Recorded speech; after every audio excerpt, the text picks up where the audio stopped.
Rock 100.5 KATT. It's Cameron Buchholtz here with Chris from Motionless in White. What's going on, man? It's like I don't know how far back in 2019 it was. Was it August that we did this? Like, we have to be like on an anniversary month something here, like that. Something like that. Yeah, you're talking about venue before Alice Cooper. Indeed. Yeah. It was. I'm sure it was July or August of I guess of 2019 is Good what to see you you would know. Yeah, man. I don't know how many. Every time you're in Oklahoma City, I'm glad you always take the time. Of course. So last few times I think has been like Criterion, and but now you guys are headlining the big amphitheater. So congrats on making the jump. Thank you. It's awesome. Like, the Criterion is such a great venue, and or like even what is it, Diamond Ballroom? Sure. Man, what like it was always like I would do anything to headline and sell out Diamond Ballroom, but I'll definitely take the outdoors on this beautiful day at this amphitheater, and it's cool to have played here and opened the show years ago, and now we're headlining. I'm sure that's happening a lot this summer, right? I was in opening spots here and here and here, and now we're headlining. Yeah, I mean,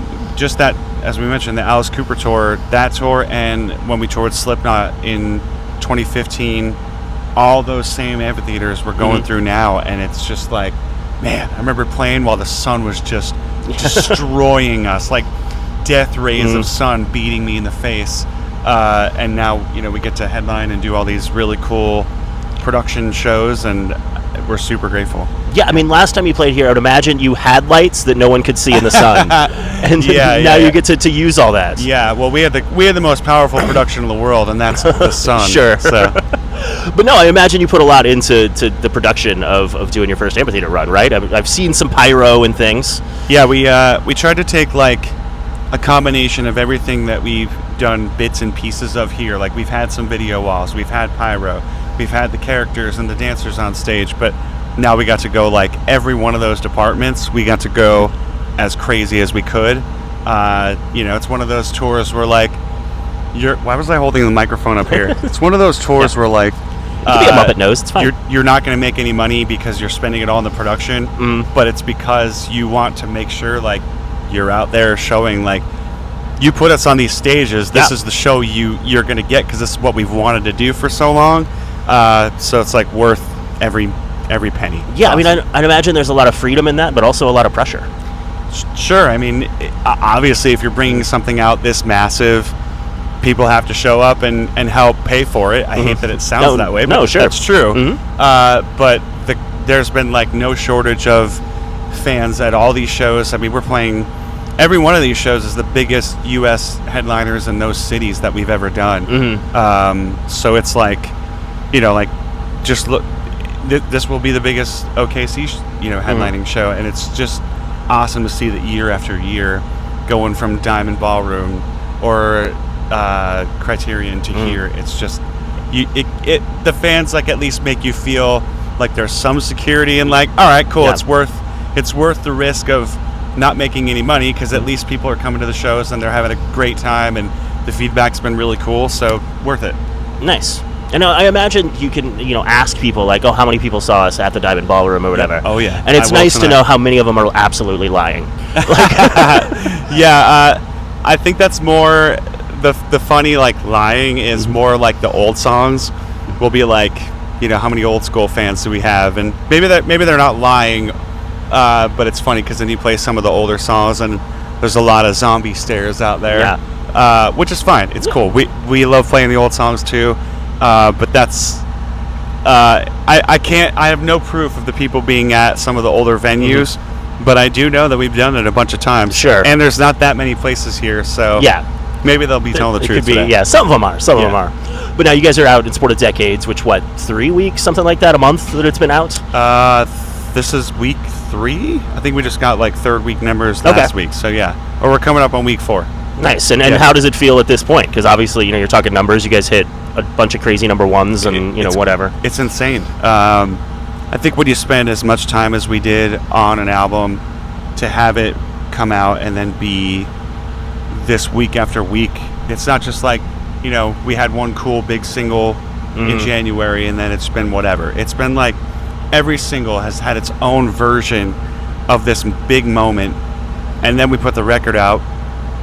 And we have all these, I think we had 12 songs on the top 20 Billboard hard rock You get 4 of the top 5 at some point. Yeah, which is nuts. It really just shows how dedicated the Motionless fans are. I mean, we can't do that. Like it's all them. It's all you. It's same with the tour numbers. So it's just like this whole year, seemingly week after week, month after month, is just like, what is going on? Yeah.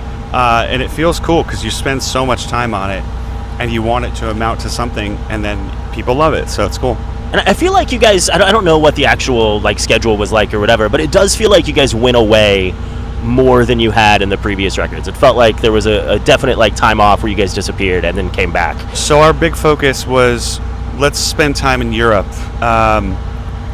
We're always touring the U.S. We tour U.S. so much, and it was like we get one Europe tour, UK tour here and there.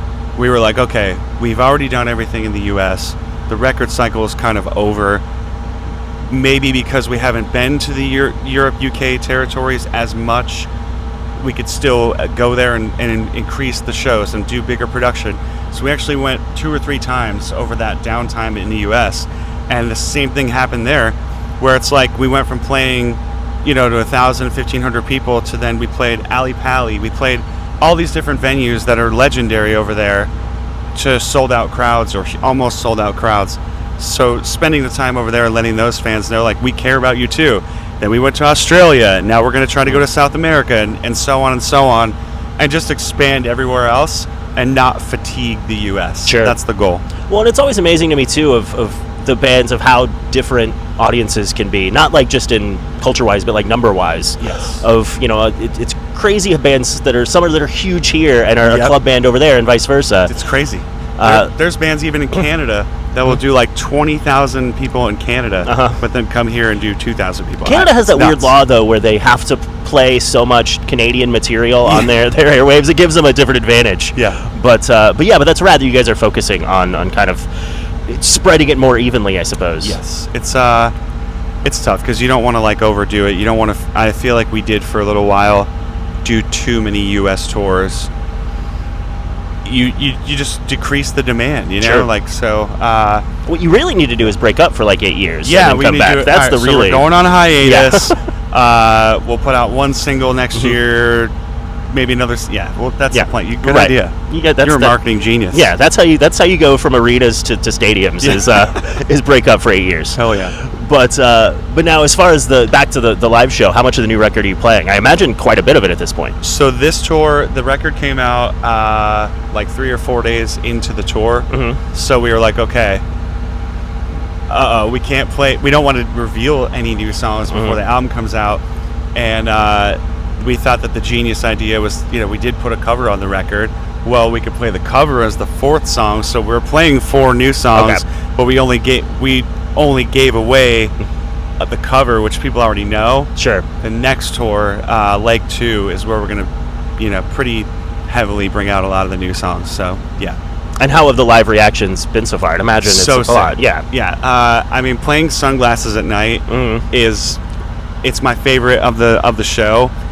I think anytime we ever play a cover song, it's my favorite. Okay. Because I don't have to I care about it, but I get to let loose a little bit. Yeah, it's just a little more fun and get a little more flowy with it. So that one's my favorite. And it's nice to give a song to the parents in the back that brought their kids too. That's they need their 5 minutes too. Yes.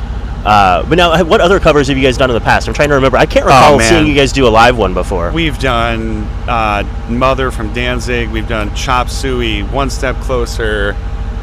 We officially did cover Somebody Told Me from The Killers. Okay, you know what? Yeah, that makes sense. I remember that now.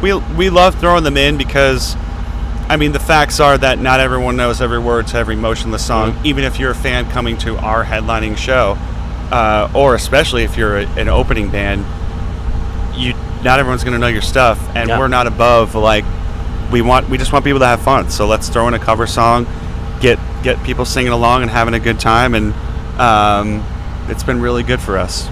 Nice. And imagine, with your audience being a little bit on the younger side, that there's a lot of kids out there that's the first time they've heard that song. I have seen a lot of people say, I never even heard the original Sunglasses until we said we were covering it. And I think that's awesome. I mean, I don't care. That's sick that maybe you'll now go check out other 80s music and realize how sick it is, and find some new favorite bands from that time period. Or you'll be able to bond with your parents over cool bands that you didn't want to listen to them trying to show you, and then you'd be like, hey, that band's actually really cool. I'm trying to think. The cover, it doesn't have that much screaming. You could they could show it to their mom that might be against the stuff. I think it'll translate. It's good. Yeah, take it to mom, take it to dad, roll the windows down, take a night drive, party. Indeed, man. Well, Chris, thank you so much for always taking the time, and again, congrats on the new record and the bump to the headlining amphitheaters, man. Thank you very much. It's a pleasure every time. Indeed, dude.